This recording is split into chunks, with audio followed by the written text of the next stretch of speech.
is an audio course. Thank you for listening. Well, we're going to talk about feedback in your book, The Feedback Fix. I'd love it if you could just kick us off with a Joe greatest hit. Is there a particularly surprising or fascinating or counterintuitive discovery you've made about us humans and feedback over the course of your career? I think that if people start to think about feedback, not in terms of fear, but joy, they'll be surprised by the resonance of their message and the impact of their words. I don't care if you're a manager or you're an individual contributor or a parent or a teacher or a spouse. Feedback is hard and it makes the conversations high stakes. And that's exactly when we need to be high touch. And by shifting our message and our mindset, and in the process of looking out towards a future that people can still change, rather than looking back at a past they can't, we can absolutely make a difference in the tone and the trajectory of these super important conversations. Okay. You said joy. Intriguing.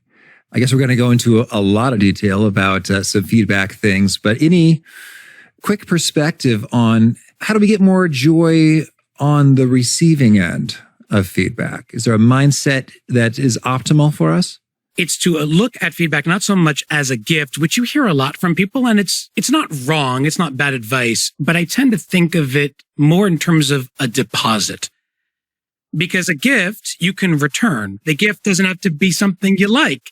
It's more about what the other person thinks you might need. But when it's a deposit, that's when we can start to separate that truth signal from the noise, and we can start to build interest on that deposit and take it somewhere if we make the right moves and have the right mindset. And ultimately, that's the thing about feedback. We don't choose the feedback we get, but we absolutely choose where it goes. And I think that's why deposits make so much sense to people, because when they think about feedback as a fear-inducing experience, and I've literally asked this question, Pete, to thousands of people across the world, leaders at every level, across industries, how do you feel when you get feedback? These are the leaders. How does it feel? And then I ask them a simple follow-up. How did it feel the moment just before you got that feedback, when you knew it was coming? And the answers are almost universally, well, I felt cautious. I felt uncertain. I felt uncomfortable. I felt in pain. And that's because for a lot of people, we approach these conversations with a focus on deficits and not strengths, with a focus on the unchangeable past and not the unfolding future. And we ultimately look at feedback as a sledgehammer to hit people over the head with, rather than a shoehorn to sort of open up possibilities and potential. And when we start to make that small shift, whether that's on the receiving end or as feedback givers on the delivery side, that's the moment when we can start to make a world of difference in the tone, in the trajectory, and ultimately in the impact. Oh, Joe, you're a master of distinction. I love this already. A sledgehammer, no, a shoehorn, and the past versus the future. Like these are the sorts of things that make people go, oh, okay, tweak. And when you add them up, it's very actionable and doable and potent. So I dig it. So then tell us then, in your dream world, what's really possible with feedback? Like, what should feedback accomplish and do for us as professionals and in the world? So in the Feedback Fix, I explore feedback through the lens of something called feed forward, a term that was first introduced by Marshall Goldsmith. He gave it sort of common currency. It goes even further back before Marshall to some researchers back in the 1960s. But feed forward, a concept that was originally intended to help people elicit quick feedback in almost a speed dating format. That's how Marshall uses it. And I began to wonder, could this possibly have a strong research undercurrent to it? Is there something more to this than just a neat way to grab some quick insights on my current performance with total strangers? And as I began to unpack the research in preparation for writing the Feedback Fix, it became clear that, in fact, there was. And when you start to peel this back a little bit, you begin to notice some trends that when we start to make these small shifts in the way we look at ourselves as leaders and how we operate, that the moment we start to approach with more inquiry and more curiosity and act more like learn-it-alls than know-it-alls. That's the moment when we give permission for others to do the same. And we start to shift these dynamics from power to partnership. And ultimately, that's what Feed Forward is. It's a strength-centered, forward-looking view at who people are becoming, not just who they are. And it's the moment when leaders start to operationalize this mindset of, I'm going to be more of a listener and a learner, not a teller and a seller. That's when they start to unlock these great insights that they don't always have, and give permission to the person on the other side of that conversation to continue to be a partner in that process. In a perfect world, we would do a lot more listening and learning and a lot less telling and selling.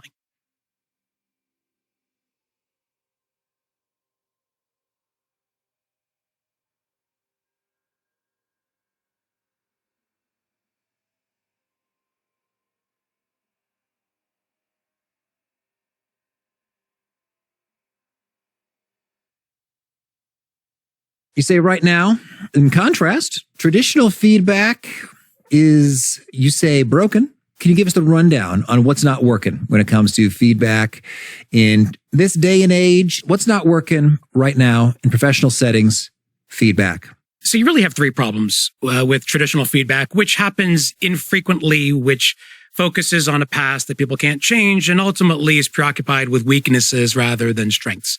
So the first is bias. There's some really interesting research out there that shows that when I give you feedback, let's say you're my employee, Pete, and I'm talking to you about something that just happened at work, the feedback that I give you is filtered through the important priorities and principles that I have, and not focused on the things that matter to you. So when I give you feedback about your performance, I'm actually speaking more towards my priorities and principles. It says more about me than it does about you. It's called the idiosyncratic rater effect.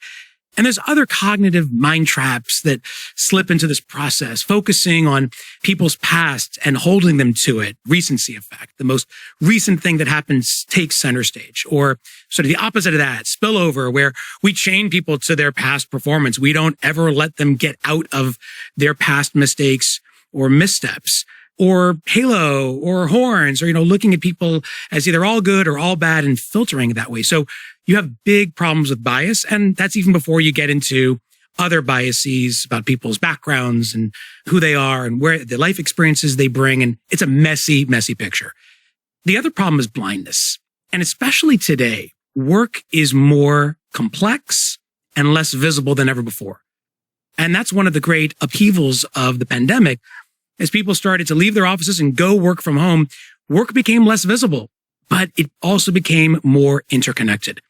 And as work became harder to track because more people, more hands touching projects, and at the same time became less visible because it's happening away from the view of managers a lot of the time.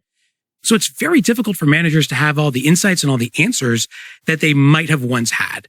It's like if you go to your favorite pizza joint and you order a pineapple pepper pizza. Don't knock that till you try it, by the way. It's quite awesome. So who's responsible for that awesome pizza? Is it the chef who came up with the recipe? Is it the guy in the back cutting all the vegetables to perfection? Is it the farmer who sourced the vegetables or the pineapples? Is it the delivery man who brought it all together? So who's responsible for success? And that's the question that managers are really focusing on today. Who's responsible for success? I can't see it, therefore I can't track it. And as a result, I don't know it. So blindness is a big problem for people. And then you have memory. Even if we had all the pieces in front of us, we can't necessarily remember it. And memory researchers talk about this thing called a forgetting curve. And it sounds exactly as it is described. There's a sudden and steep loss of information just as soon as we begin to learn it. And researchers have put that loss somewhere between 30 and 50%. Like minutes after you tell me something. It's wild. It's crazy. So if you learn something on a Monday and then you try to implement it on a Tuesday, you're already wondering, well, what was the password? Or what was the website I was supposed to go to? Or what was the new policy that my manager just told me about? And we don't remember it. And that memory loss steadies and slows, but becomes steeper over the course of a week. So that by the time a week goes by, we have forgotten almost 90% of information. which is astounding. So if you think about the fact that most companies are on a performance management cycle that is either annual, which is, oh God, like why? Or quarterly, which is still not great. The problem is one of memory. The manager and the employee acting like forensic psychologists or archaeologists trying to recreate a past that neither one can truly remember. So you've got bias, you've got blindness, you've got memory, and all these factors combine to produce a picture that isn't pretty. So it's no wonder that when you ask the question, can I give you some feedback? We have a physiological response to that question. Our hands become clammy, our knees buckle, we feel like less of ourselves. And that's why traditional feedback is failing. And that's why feed forward is succeeding.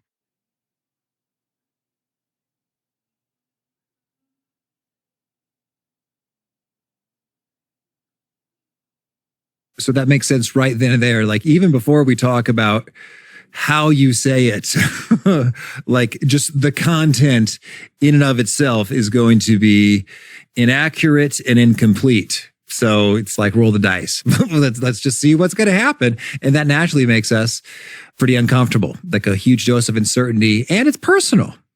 Joe, I'm going to tell you something about you.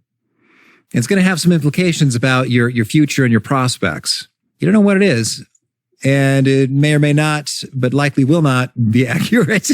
Right. And that's why we have such a instinctual resistance to this. We look at feedback, as you said, as a judgment.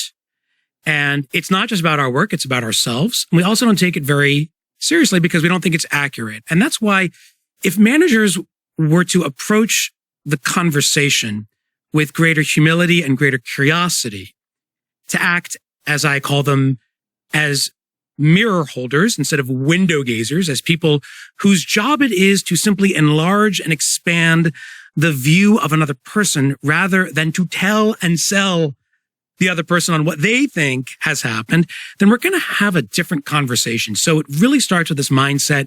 As you said, even before you get to the message, the way we think about this has to really change. Okay.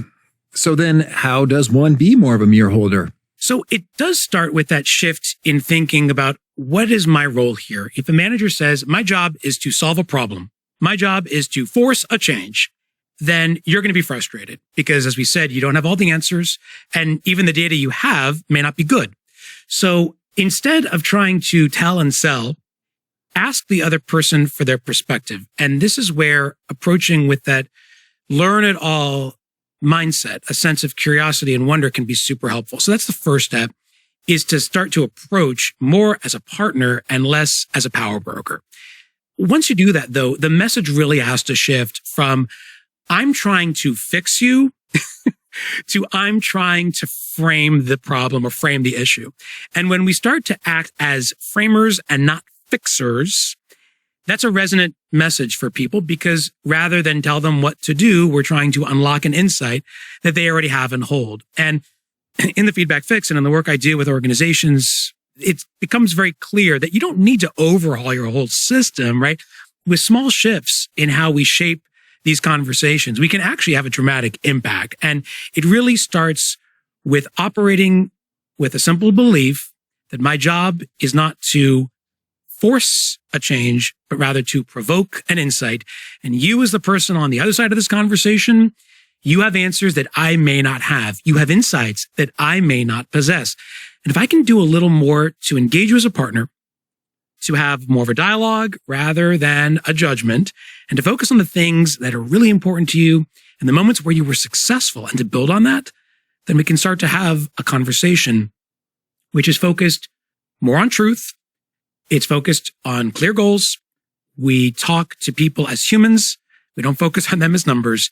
And ultimately, we make them feel like more of themselves and not less.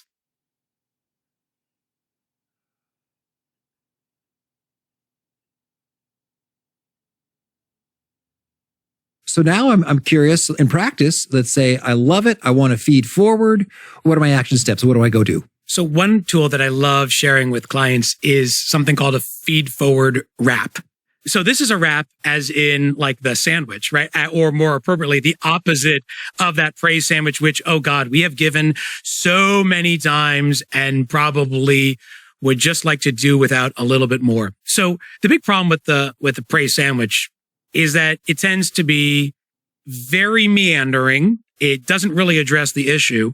It kind of dodges and disguises information. And we hope that people can kind of decipher our intentions somehow by sandwiching what we want to say in between two pieces of praise to kind of trick them and distract them from what we're actually trying to get across. And look, I have no problem with praise. The issue is the sandwich. Research shows that when you sandwich feedback like this, it ends up going nowhere because people can't follow your message. They tend to think of the person giving it to them as less reliable or trustworthy because we begin to wonder like, well, if there's an issue, just tell me, man, like what's going on? And ultimately, we don't know where to go with that feedback. So when we think about feedback wraps, we're talking to people more candidly, more caringly, and more collaboratively. And WRAP stands for what and where, reason, affect, and prompt. What and where, reason, affect, and prompt. And when you start to break feedback down this way, then you start to give people more clarity and control over the process. You engage them more collaboratively. You yield higher levels of commitment. And ultimately, you get impact because you've got clarity. So it's a super effective tool that anyone can do. And it helps you shift the dynamics from the past to the future and from power to partnership.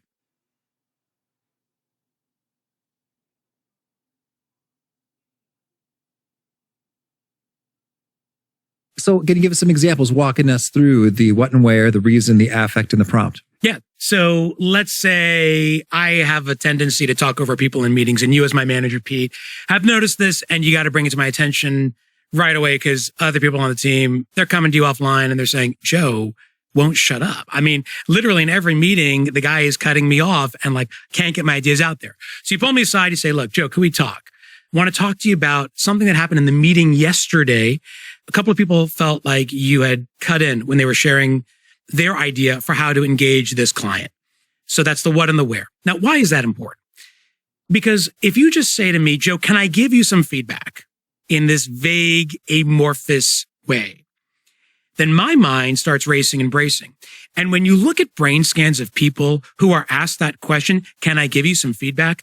It's amazing what the brain shows. There's a spike in cortisol, the stress-inducing hormone that literally depletes us. We become less creative. We experience a reduction in our executive functioning. We feel like less of ourselves. So that's why feedback feels so crappy, because we are operating in a suboptimal way. And so by giving it a destination, a zip code, I suppose, of what's happening and where it's happening, you don't eliminate the fear factor, but you mitigate the fear factor. And so now I know, okay, you want to talk about the meeting. It was yesterday. Here's what happened. And it's not about my numbers. It's not about my breath. It's not about the shirt that I'm wearing. And it's not about my lack of Zoom etiquette. You just want to talk about something that happened in the meeting yesterday when I cut in. Great. You then say, okay, Joe, look, the reason I want to tell you about this is because Paige and Sam, they felt really bad when you kind of cut in. And I know that's something that you would never intentionally try to do. And I know how important our team dynamics are. You've been here a while. You've obviously demonstrated commitment to our goals and our values as a company. And I just wanted to bring this to your attention because it hurt them. And so there's two reasons, Pete, why we want to give the reason. Even if we're talking to adults who are fully formed and we assume are aware of everything. The first is that people aren't as aware as we think they are. You know, there's some great research out there on self-awareness that 90% of us have only 10% self-awareness, which is an astounding gap in perception and reality. And that's why we have to tell people about this, because they may not even be aware of how they're showing up in the moment. The other reason you want to give the reason is because of our innate need for certainty. So I was on a plane recently going to a client event. We're back on planes now, but everyone's still a little bit anxious. And so we got on the plane and we did the pre-flight stuff and everyone's buckled up, ready to go. And then nothing. Like we were just on the tarmac. We weren't moving. And people were getting fidgety and nervous, and they started to look at their watches, and they were like, what's happening? And there was no announcement, and everyone was beginning to worry. What's happening? What's going on? Until the pilot finally got on and said, so we experienced a small mechanical issue. One of the members of the crew are coming to check it out. It's a small warning signal that went on. We're just looking into that before we take off. And so now I'm thinking, a warning signal, a warning light. Great. That's why we're here. It's not because there's bad weather forecasted, or not because a member of the crew got sick, or someone's experiencing a medical emergency. It's just a warning light. And then you're like, oh, a warning light. Well, maybe that's a bad thing, but at least I know what it is. And so certainty and self-awareness, we got to give the reason. Yeah. And I guess it's sort of like in that situation, your fears about what could be were brought into a narrow scope. It helps contextualize in terms of the reason I share this is because you care about our team and our values and people feeling good and having a good vibe.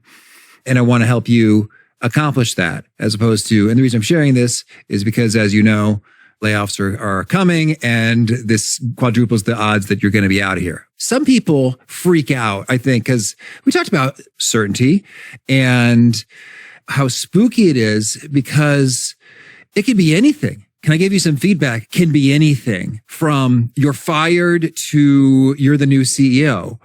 And so when you give that reason, it situates us quite nicely in terms of, okay, this is really what's at stake here. It might be big, it might be small, but at least I know. And I care enough about you to tell you what that is. And I want you to understand where I'm coming from, and I want to make my intentions clear.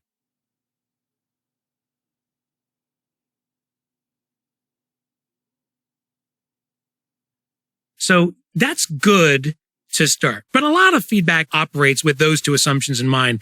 Let's give it a location and let's talk about the context. Where Feed Forward really starts to show its magic with this wrap approach is in the final two stages, the affect and the prompt. So here's a universal human truth. People can argue with what we say, but they're less likely to challenge how we feel. And so when I shift the dynamic of the conversation from blame to emotion, or from judgment to description, that is the moment when you feel a little less assaulted by my feedback.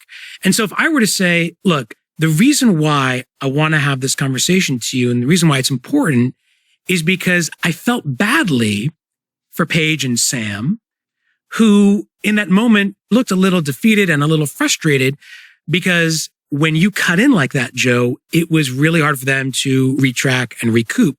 And they had a hard time resuming where they were. So I felt bad in that moment because that's where they kind of lost their train of thought and the meeting kind of took a dip. Now, that's a different statement than you're rude, you're a jerk, and you're insensitive to the needs and feelings of your colleagues. So by moving this away from judgment, you statements, you didn't do this or you did this and you really shouldn't have, we move it into I statements. I felt bad. I noticed this and I felt bad for these people who were affected by this.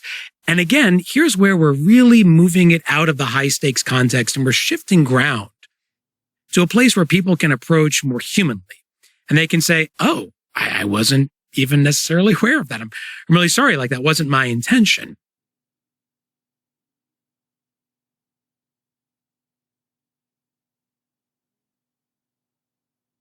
And then finally, you get to the prompt. After all this has happened, you've talked about what's happening, where it's happening, the reason, the affect, and the impact that was brought about, the emotional toll.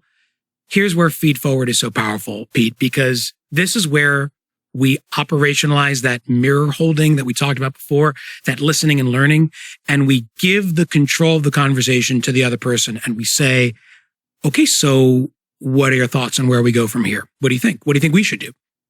And it's in that moment when people feel like they have the agency and the opportunity to be a partner, that's when they're going to do one of two things. They're either going to say, I don't know what you want me to do. I don't know. And that's okay. Some people will say that. And that's when you can say, all right, well, I want you to think about it. I realize right now it's maybe a lot. You're processing, you're taking it in. Let's pick this up in a day or in a few hours or whatever your cadence is for this.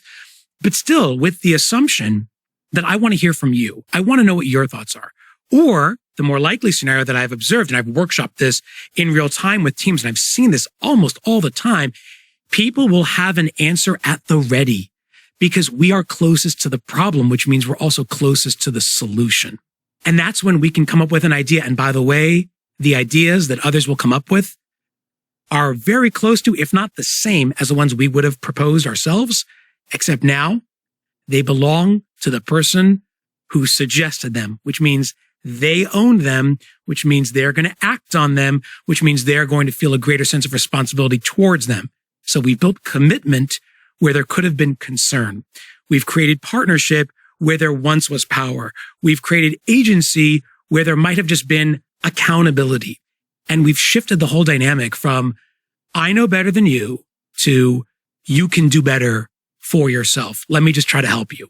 Ooh, that's some good, powerful stuff. And so I'm curious with the prompt, you said, what are your thoughts on where we should go from here? Is the idea that the prompt should nudge in a future-oriented direction as opposed to, so what do you think? Or do you think I'm full of malarkey? Is it just like that the prompt is a prompt that is forward-pointing, future-pointing?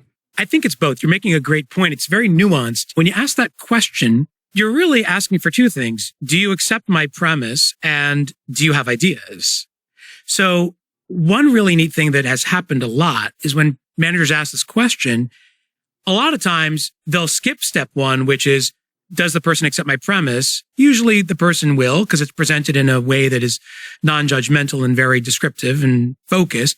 But sometimes people do get stuck on that first point. They're like, well, actually, I want to just push back a little on what you just said. Or worse, they get the hands crossed, the ears turn red, and the smoke starts to come out of the ears. And they're like, I don't agree with what you just said. But that's useful data because now you know that there's something else going on here. It's not just Joe's talking over other people in the meeting. There's a fundamental problem that lies beneath the surface that you've now uncovered because you've given me the opportunity to weigh in. So that's good data. But yes, it is about looking towards a future action that ultimately that person can control and one that they're going to set on their own terms and timetable. Again, with some nudging from you. It doesn't mean that you as a manager now abandon your responsibilities to help move this person or this project forward. A lot of managers will ask me, this is nice, but aren't you actually like taking away my power? Aren't you actually making me weaker? And I say, no. If you do this right, you become more powerful because ultimately you're activating the real job of management, of leadership, and that's to empower other people.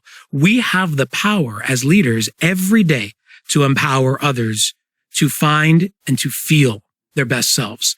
And when we start to do that, Pete, with these small shifts and how we shape the conversation, how we allow it to be received more impactfully, we're increasing our power because we're sharing it. And that's the fundamental assumption here, that we become more powerful and more impactful. We have more influence as managers when we help others become better practitioners, better contributors, better members of our organization. And that's the real secret. By giving that control to others, it's not what we give up. It's what we give that really matters.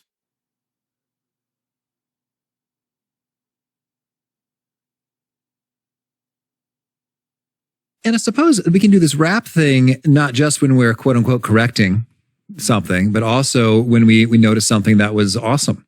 It's like, hey, I noticed in this document, in the questions you prepared for Joe, my Joe interview, that it was very thorough in terms of sub-bullets. And I bring this up because I loved it so much. I wanted to see that every time, if possible, because it filled me with delight knowing that I am not going to look like a fool.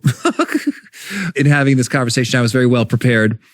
And so I was just curious, what do you think about if you did anything different when you were preparing this, or is there any way we might be able to go forward so this happens every time? And all that we're saying, I like the thing you did. Let's have more of that. And you could use the same wrap format just fine. 100%. In fact, there's a variation of that I've helped leaders use in these formal conversations they're having around the existing cadence of performance management on a quarterly or annual basis. And one of the things that they'll do is they'll open the conversation by saying, tell me about a time when you felt like you were just at your best, whether it's over the last quarter or the last project or even the last year, and you start with strengths. And again, that's what Feed Forward is about. It's about activating people's best selves, not dwelling on their worst selves. And people will say, well, actually, my numbers were great, but you know what really was wonderful for me the last quarter? I felt like as we shifted to a work from home environment, I was able to really be connected in a different and more substantial way to my colleagues. It was weird. We weren't together, but I felt more connected to them. I guess we just felt like we were in each other's lives, and that sense of being right up close and personal with people just made me feel more close to them. And that was a big high for me over the last 3 months. Now, that's not something you might have expected to hear as the leader, but now it's intel that you have. So you start with that strength and you say, oh, wow, I didn't realize that was so amazing for you. Like, what did you learn in that process? You start to uncover the conditions or the factors that played a role in that. And as people start to lay the groundwork and talk about that trek towards the summit of their success, that's the moment when it becomes clear to you, but also to them, who and what made this possible. And that activates a sense of collective success, which researchers have shown is a much more powerful driver of scalable success than simply just focusing on individual achievement. So that when I realized that I did something well, or I achieved something great, and it was with the support of Paige over there and Sam over there, or Pete over here, and you as my leader, that's the moment I become encouraged, empowered, and excited about doing this again, because I've got the support of others. And that's what leads to the scalable success. I've done it before. I have people by my side who are ready to help me do it again. And now you've prompted me by talking about those conditions and then talking about the coordinates of where I can go from here. You've said, all right, well, where do you go from this? This is amazing. This is awesome. How can we build upon that? And tell me, what are your ideas for continuing this and scaling that? And again, you're leaving it with me. You're leaving the conversation with me for me to suggest the next move. And rather than just dump and run, I sit and I strategize with you. We talk about it. It's a dialogue. We're having a person-to-person conversation. Feed Forward is now a more human enterprise, and it allows everyone to feel like they're actually able to be actively involved in their own story of success. And that agency is what makes people feel so empowered, so committed, and so excited to make these positive changes.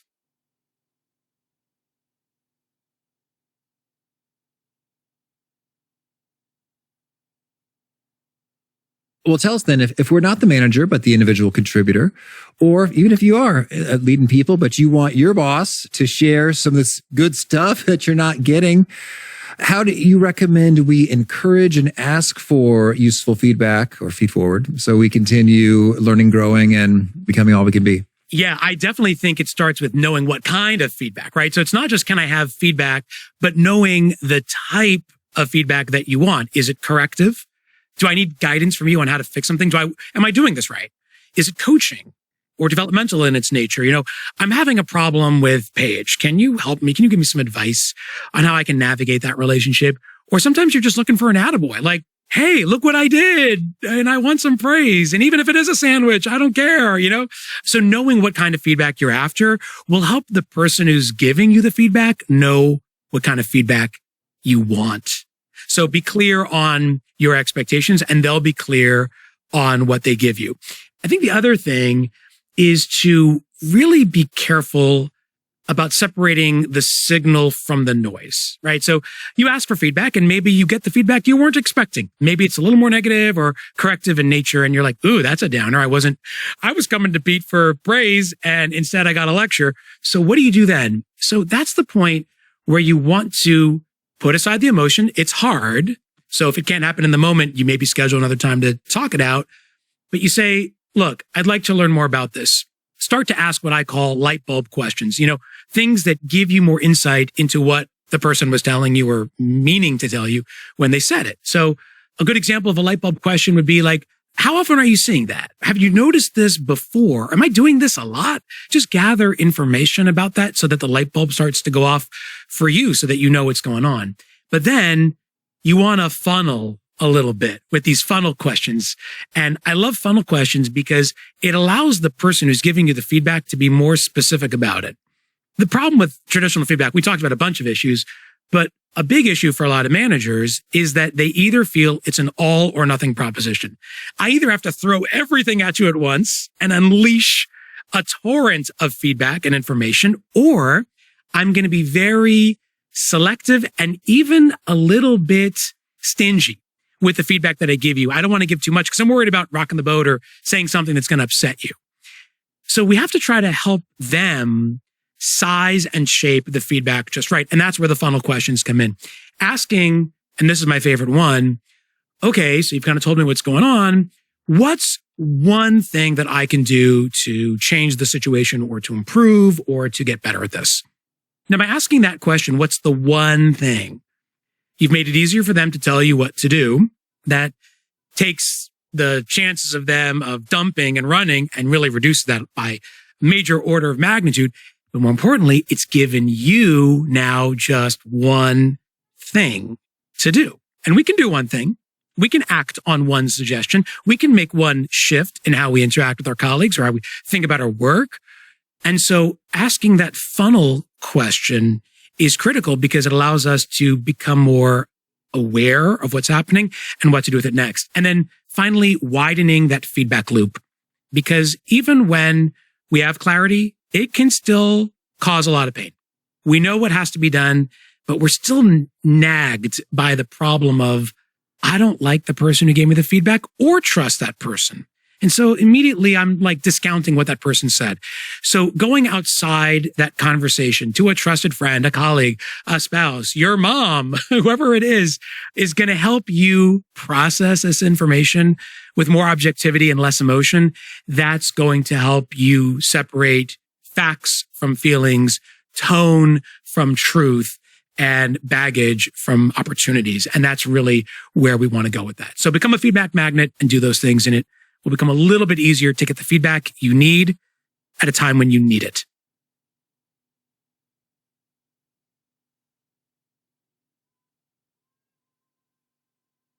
What I think I often wanted to know in terms of feedback, but I didn't quite know how to say it without sounding off, is I wanted to know basically, what do I need to do differently to blow your mind and think I am an exceptionally awesome employee who absolutely deserves to be promoted soon?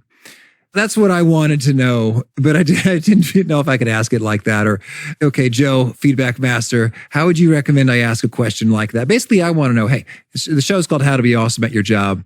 I want to know from the manager's perspective and for progression and promotion, how do I become more awesome? So first thing to do is to bring some good data with you to that conversation and to help your manager see from an objective point of view why you feel this conversation should happen in the first place. So always, I'm a big fan of collecting small wins, and it's not an act of self-congratulation. It's an act of self-preservation.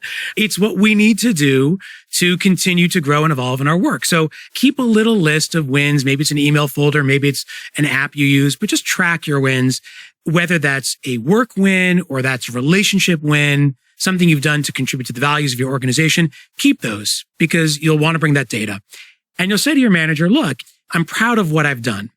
I'm grateful for the opportunity to have been able to work in this organization with the support of wonderful people who've allowed me to be successful, but I'm really hungry to grow. I have goals for myself, and I want to find ways that I can deepen my connections and increase my contributions and build on my competencies. And how can I do that? What are your ideas for me?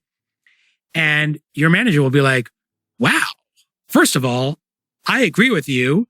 Those are great wins because you've now reminded your manager about those things that he or she may have forgotten. Remember, forgetting curve? So it's good to bring that back to the surface.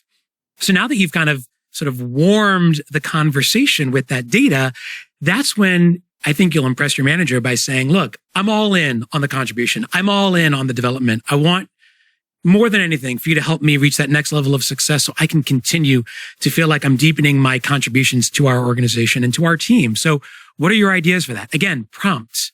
Don't tell your manager, I want a 5% raise. Now that may be what you want, but don't tell that to your manager because you want to know something crazy. What if you just bring this out into the open, leave it with your manager, and your manager's like, Joe actually did a great job this last quarter. 3 other people of our team have recently left. I don't want to lose him. I'm going to offer him 10%. Why would you already limit yourself by telling your manager what you want when your manager may come back with an offer that exceeds your expectation? So start with the data, frame it in the context of collective success. Let the manager know that you're aligned, you're all in, you're committed, you want to grow. This is music to every manager's ears. Like, what does a manager not want to do? Put out fires, worry about retaining high-performing employees, dealing with office drama. And here's a person who has demonstrated a record of success, is all about the team, has demonstrated some very clear and measurable indicators of his value. So now what can we do as an organization? Maybe it's offering Joe opportunities for continuous education. Maybe it's new project assignments. Maybe it's leading up another project that we're going to do soon. And again, that may not be your 5%, but over the long term, that could have a return of 20%, 30%. Open up new opportunities that advance things you wouldn't even have foreseen. So if you're the employee, don't limit yourself with your first thought. Have that in the back of your mind, and you can always come back to that as a point of negotiation. But as an anchoring principle, don't limit your potential or your profitability by telling the manager what you want. Let the manager tell you what he or she is ready to give.